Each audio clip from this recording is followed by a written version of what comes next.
আমার ভিতরে কষ্ট লালন করতেছে। আমি তো কষ্ট পাচ্ছি। এই মামলায় কোনো এপিল করার সুযোগ নাই। জুলাই গণ অভ্যুত্থান দমনের সময় মানবতা বিরোধী অপরাধের অভিযোগে ক্ষমতাচ্যুত প্রধানমন্ত্রী শেখ হাসিনা ও সাবেক স্বরাষ্ট্রমন্ত্রী আসাদুজ্জামান খান কামালের বিরুদ্ধে মৃত্যুদণ্ডের রায় দিয়েছেন আন্তর্জাতিক অপরাধ ট্রাইব্যুনাল। এই রায়ের বিষয়ে নিজের প্রতিক্রিয়া জানিয়েছেন রাষ্ট্রনিযুক্ত আইনজীবী আমির হোসেন।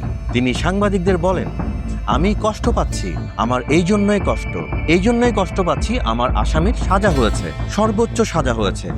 আমাকে কষ্ট দেবে না? এটাই স্বাভাবিক। আমি কষ্ট পাচ্ছি, এটাই আমার বক্তব্য।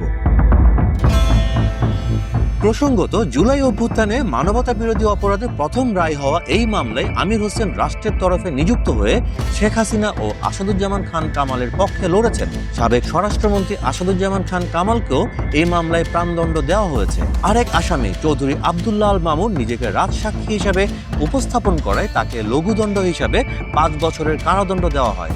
আর এই রায় মেনে নিয়ে আমির হোসেন বলেন, রায়টা আমার পক্ষে হয়নি, বিপক্ষে গেছে। এই জন্য আমি ক্ষুব্ধ, কষ্ট লালন করতেছি।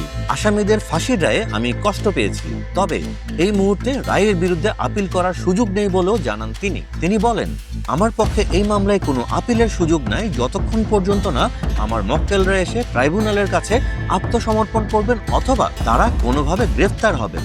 এর আগ পর্যন্ত কোনো আপিলের ডিভিশনে যাওয়ার আর কোনো সুযোগ নাই। তবে কি আদালত তার উপস্থাপিত যুক্তিগুলো বিবেচনায় নেননি? উপস্থিত সাংবাদিকদের এমন প্রশ্নের জবাবে তিনি বলেন, আমার যুক্তিতর্ক নেয়নি তা তো বলবো না, আমার যুক্তিতর্ক তো ওনারা নিয়েছেন, অনেক কিছুই তো নিয়েছেন।